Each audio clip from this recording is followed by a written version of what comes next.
What's up, everybody? Welcome back to another episode on Lunchtable Sports Podcast. We're joined here today by 97.1, the Ticket host and soon-to-be Michigan football radio host, Doug Karsch. Hey guys, how you doing? So first things first, in today's episode is we're going to go through each of our predictions for each of Michigan football's games this year. First up, we got Colorado State. That's a win for me. Yep, I would agree with that. A win, that's what I would say. You guys are providing bulletin board material right away. Yeah, I mean, Colorado State, I think I read they had 59 new players and they got a new coach. All of Michigan's first three opponents have a new coach. So clearly coming off of a bad year. And that program has been a bit of up and down, and Jay Norvell's done a great job everywhere he's been, but he's out with COVID right now, so he's been away from his own team. So, I don't expect this one to be particularly close.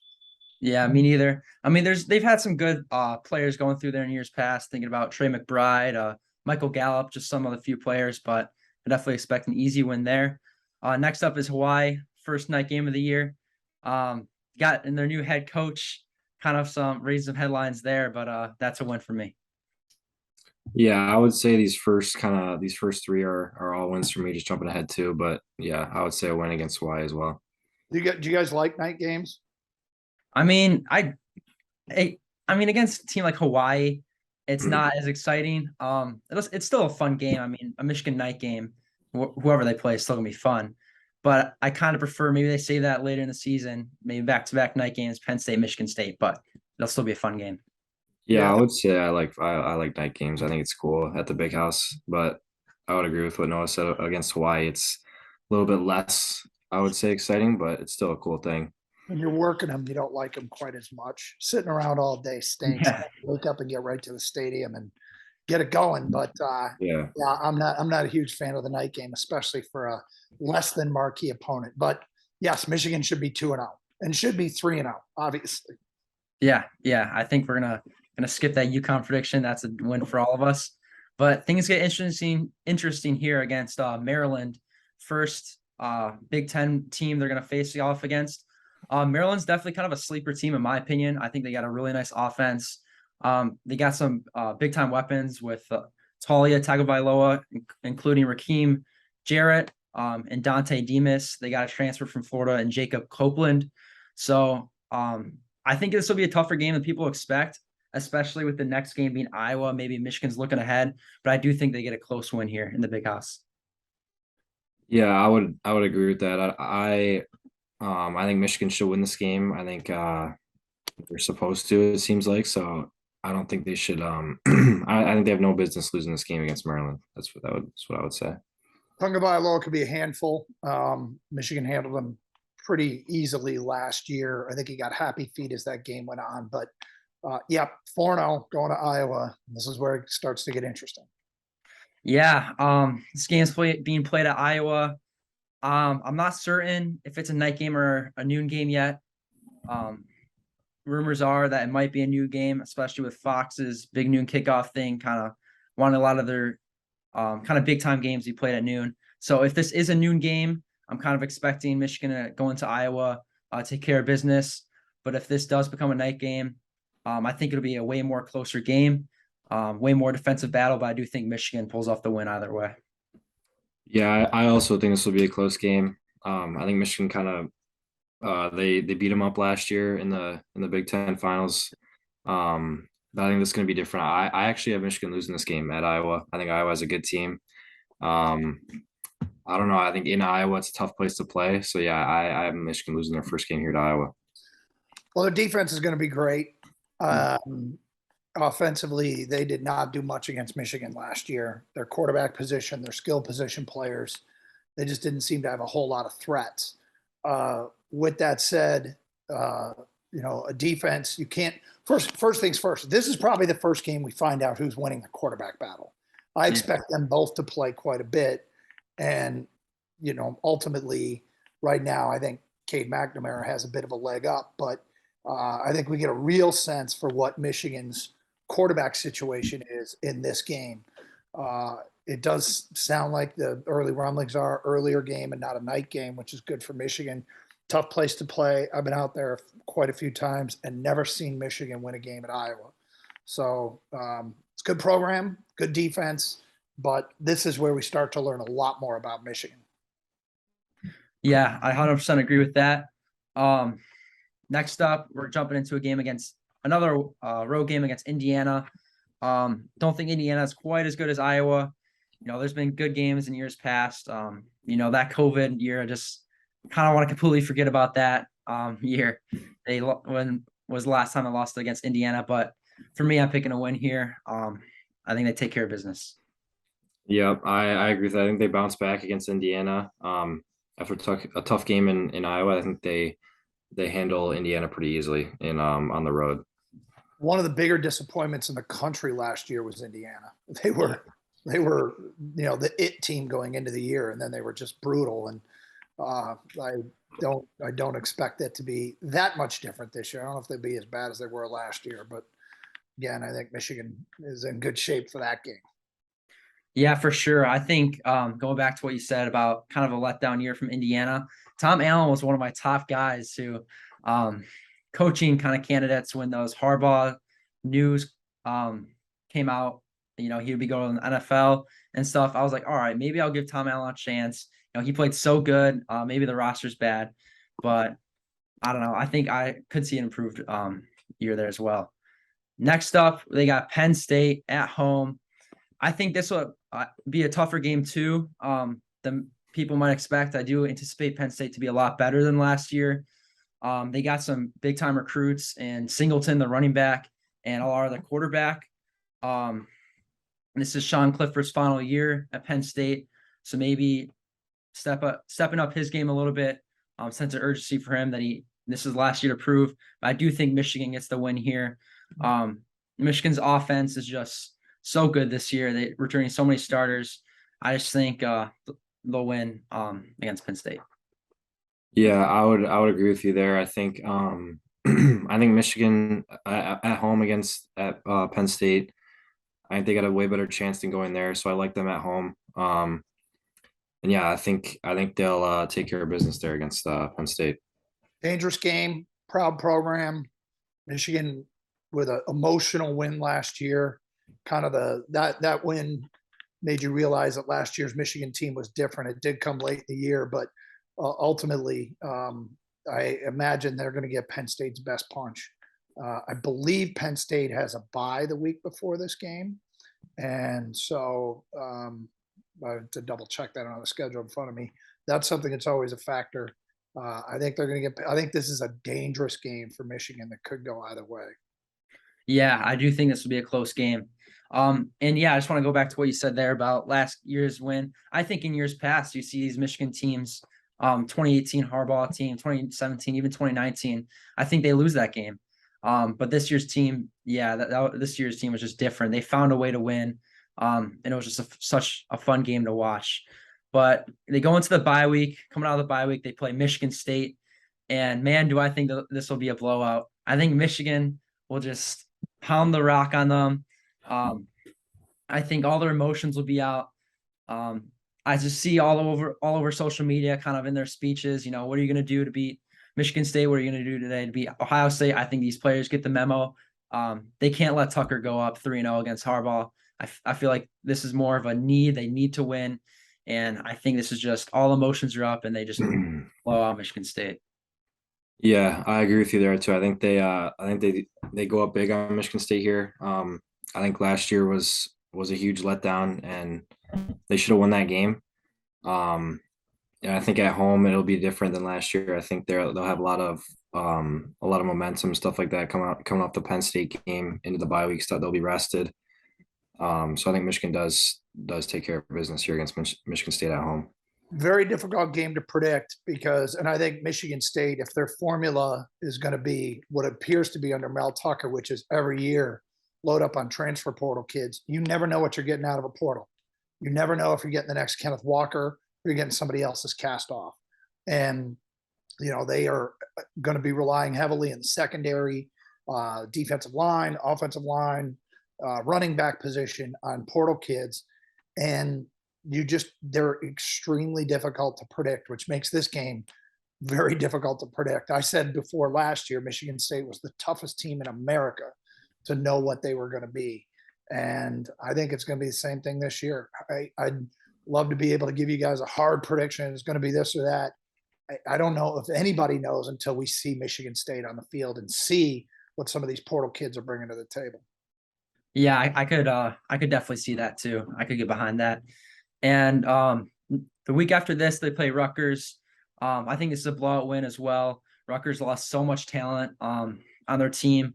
I just don't think they'll be able to keep up with Michigan, especially if they're coming off this win against Michigan State. I just don't think they'll be able to keep up with them. Yeah, I agree with that. I think I think Michigan takes care of business against Rutgers and beats them big. Not a tough stadium to go into and win. Yeah. His chances here. Yeah. Week after this, though, they do play Nebraska. Nebraska is one of the, I don't know, kind of the weirdest team to kind of just overall project into next season. They got Casey Thompson in the transfer portal, which I really like for them a lot. It seemed last year they would almost pull off these upsets, and they just came close. I think this year, though, they will be improved. I think they'll start to finish these games. But I do anticipate Michigan to win against Nebraska.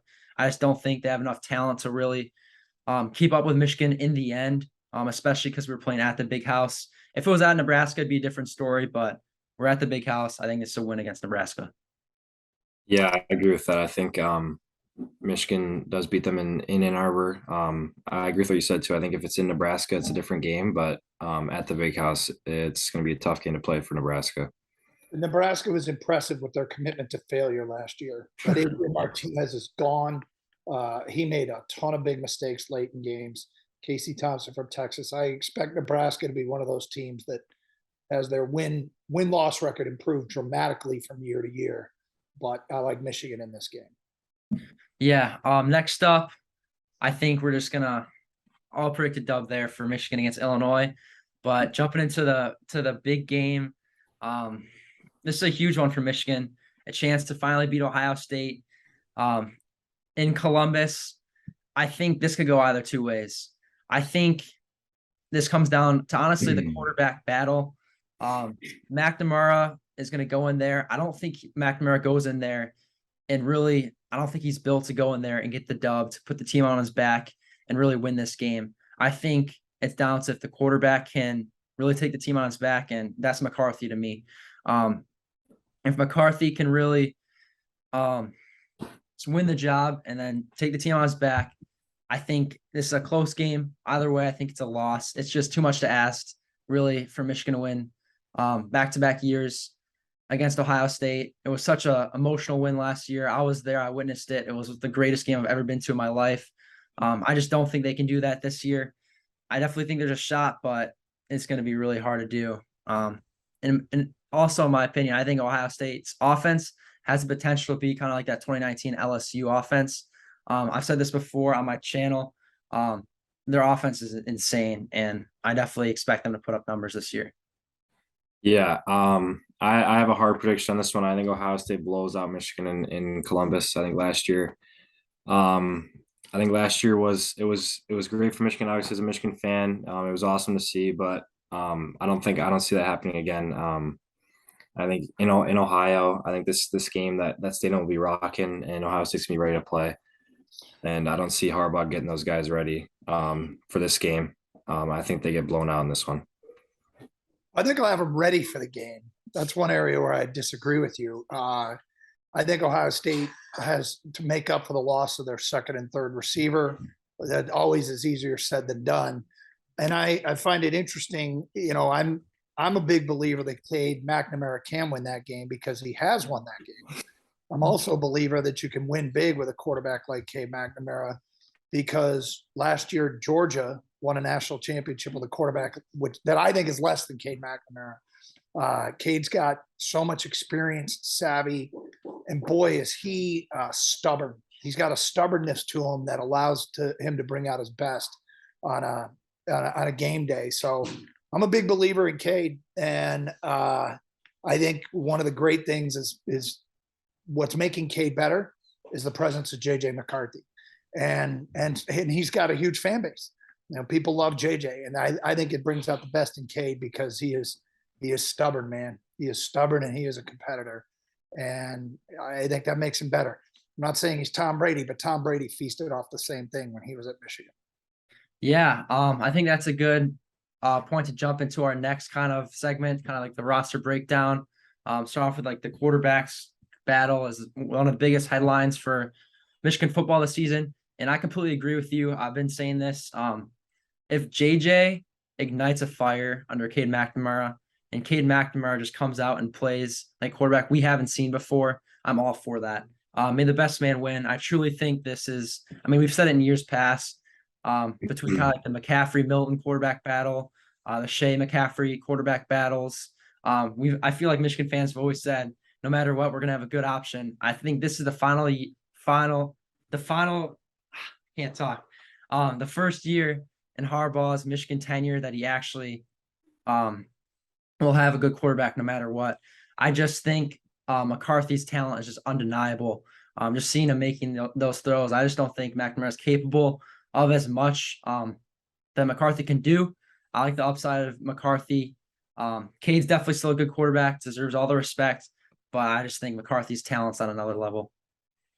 Yeah, I think it's tough to predict. I those first 3 games, I kind of want to see how each of them plays, and then I think they'll all be blowouts. So it'll be interesting to see the stuff they show. But I think that yeah, I don't know. It's tough to say. I think Cade proved a lot last year, beating Ohio State, and taking that team to the playoffs. But I do agree with you. I think JJ he has a lot more talent. I think he's capable of more. His ceiling is higher.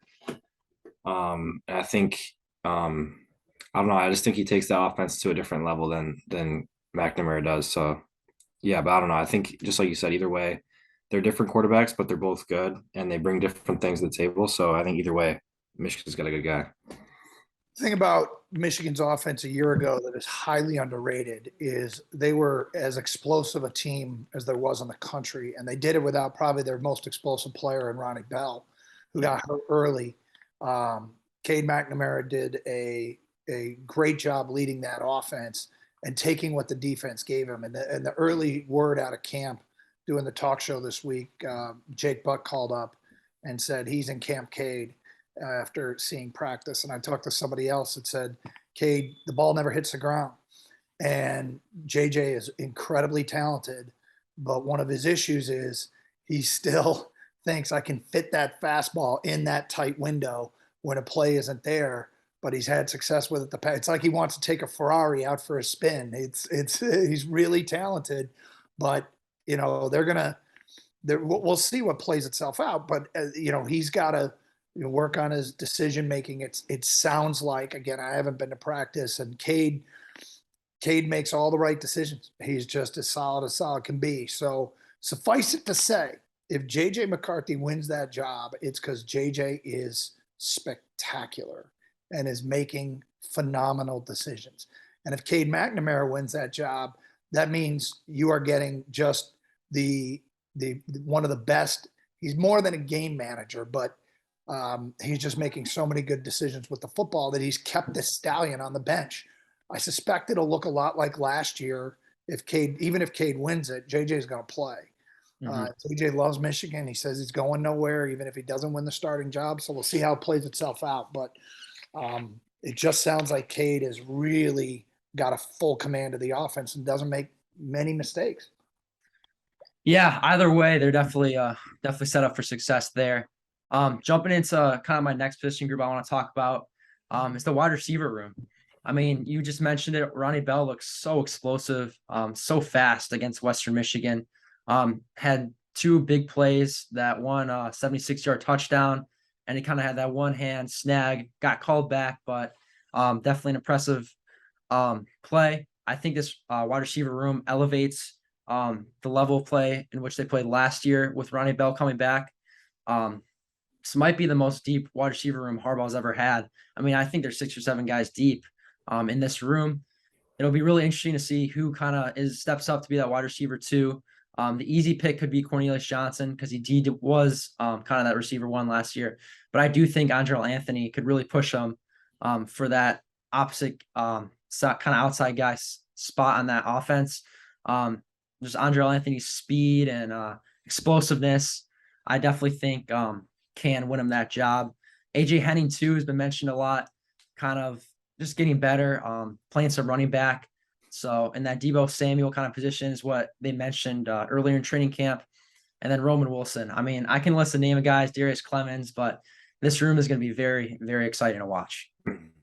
Yeah, I'm excited to see Ronnie Bell back. It sucked to see him go down that early last year. I think Michigan missed a little bit of that last year in their receivers. I think their running game was one of the best in the country. But I think having Ronnie Bell there, that explosiveness, that to kind of air it out and make the defense keep them honest, and not just have the running game, maybe throw some play action in there, stuff like that. I think that'll add a lot to Michigan's offense. So I'm excited to see it this year. All right, boys, I got a trivia question for you. How All right. many first team all Big Ten wide receivers has Michigan had under Jim Harbaugh? Under Jim Harbaugh, I don't think he's at any. I would say 0. Yeah. That is correct. So the question is this year the first one? And if so, which one of these kids? I mean, I would bet on Ronnie Bell, and apparently he's picked up where he left off. It's kind of hard to believe, really, that Harbaugh hasn't had one. Amara Darboh was second team, and I think Donovan Peoples-Jones was third team. I might have those inverted, but and what's crazy is people don't rave about this wide receiver room on a national level, and I wonder, I'd have all that up on the wall, the bulletin board material. Everybody talks about Ohio State's wide receivers. Yeah. They don't talk about Michigan's wide receivers, and yet I think Michigan fans are pretty comfortable. I think the coaching staff is pretty comfortable with the 6, 7, maybe 8 deep that they go there. So see how it plays itself out, but it feels like that's a story that's yet to be told. There's so many directions it could go. Yeah. I think any of these wide receivers could compete with any other wide receiver in the country. I just feel like really kind of their wide receiver by committee kind of style in that offense kind of limits them from putting up major stats, which is kind of why I think there hasn't been any first team Big Ten kind of receivers. But I definitely think if there's any this year, it's Ronnie Bell. Kind of moving on to another position group I think is very interesting is kind of this D-line position. They got some dudes there, especially a defensive tackle. Mozzie Smith was a big time breakout last year. Hadn't really played much in the years past, but man, was he great as that kind of run stuffer nose tackle next to Chris Hinton. I also like Chris Jenkins a lot. I think he got better and better as the year went on. Rayshon Benny, I like to call him a game wrecker. Against Iowa, he got in there. He made some big plays. I'm super excited to see him this season. Mike Morris has been a guy everybody's expecting to break out. He played really good in moments when he was kind of thrown in there. He played a lot against Michigan State. He played really well in that game. Taylor Upshaw is that kind of veteran guy. And they got some youngsters I like a ton. Mason Graham played great in the spring game. Kenneth Grant on Bruce Feldman's freak list. Apparently he's the next Jordan Davis. I'm all for that, but I'm super excited to see that play. Yeah, I'll try to keep it short here. I know you got to go soon, but I think there's a lot of question marks there this year. I think people want to see these guys prove it after losing Hutchinson and Ojabo, their 2 big guys last year. I think people are kind of doubting them. I think they're not going to be as good, stuff like that. But I do agree with you. I think they've got some good players there, but they're going to have to prove it this year. So yeah, after working on the field for the last 16 years, generally I look at freshmen and don't expect much because physically they're just not there. They look like boys, right? Then the seniors and 5th-year guys look like men. These 2 freshmen, Kenneth Grant and Mason Graham, I especially don't get excited about freshman guys in the trenches. I think these 2 come in physically ready to play. It is remarkable that they are that close already. I think when it's all said and done, this recruiting class has a chance to be one of Michigan's better recruiting classes under Jim Harbaugh. And those 2 guys mean, you covered almost everybody else, but I'm shocked that it sounds like they're going to make an impact in year one. Yeah, yeah, definitely. They really burst, or specifically Graham really burst on the scene in the spring game. He was the starting nose tackle for, I forgot which team he was on, but he was a starting nose tackle for that team. He looked really good. Kenneth Walker's a freak, so excited to see that. One last kind of position group before we wrap up, I want to talk about is the DB room. DB room was really inconsistent kind of in that COVID year, especially Vince Gray and Jamon Green playing up and down. I did think Vince Gray improved last year. Really kind of got exposed against Georgia. But other than that, I didn't think he played too bad. And then going into this year, Jamon Green has a chance to compete, and I think he will win the job. CB2 opposite DJ Turner, who was a breakout last year. But I do think Will Johnson is really going to push him for that CB2 spot. He's just so talented. You kind of rarely see a CB2, or not just corner in general, be so good as a freshman. I know there's guys in past like Denzel Burke, Derek Stingley, Eli Ricks again for LSU, but I do think he'll be in the mix, but I don't see him making a huge impact in year one. Yeah. I don't know. I'm excited to see some of these guys, these younger guys play. I think they're gonna have a lot to handle against some of those big teams like Ohio State, Michigan State, stuff like that. And I think it's important. So yeah, I want to see. I think this whole team. I'm just excited to see them play. Kind of wrap it up here, and I think there's a lot of guys that need to prove it, and that whole team needs to prove they can kind of do it again. And Harbaugh does too. So I'm excited to see it. I love Rod Moore. Rod Moore is a kid. I'll tell you a quick Rod Moore story. They were playing at Penn State. They knew a formation that when Penn State ran it, look for Jahan Dotson on a slant. Penn State had a 4th and 5. They had this formation. They knew the slant was coming, and the Michigan safety missed the call. And Penn State completed the pass for a first down. Came back, Penn State's last drive. They had a third and 4, something like that. And they had Dotson split out. It was the same formation. It was Rod Moore's side. And Mike McDonald, the then defensive coordinator, started screaming, "Rod, it's the slant, it's the slant." And Rod Moore was doing this. He was like, don't let him know. I know what's coming. He knew that it was coming. Stepped up, blasted Dotson, knocked him out of the game. He wasn't on the field for the 4th down, incompletion, and Michigan put the game away. And that was a freshman making a play in the film room. And it was typical. That kid's going to be an all Big Ten performer. I don't know if he'll ever be an All-American, but I wouldn't be surprised if he's an all Big Ten performer in his second year here. He is that kind of player who's just got an instinct of savvy, coach's son kind of savvy. So I love Rob Moore in the secondary. Yeah, I've said it before, kind of in a video before. I think RJ Moten and Rod Moore can be one of the best safety tandems in the country. They got a ton of talent.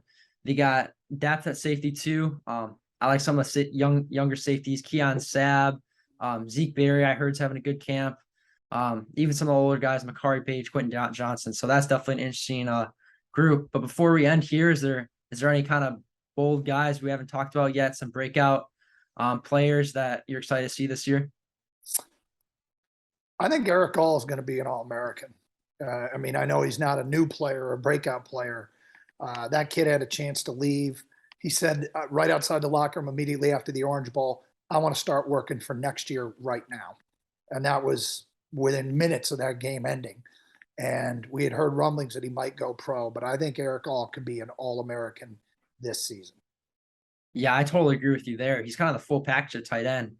You can see him line up at fullback in some formations just because of how good of a blocker he is. He'll be used way more. So yeah, I'm definitely excited to see him play this year. But that kind of wraps up our podcast for today. Thank you again for joining us. It's a lot of fun doing this.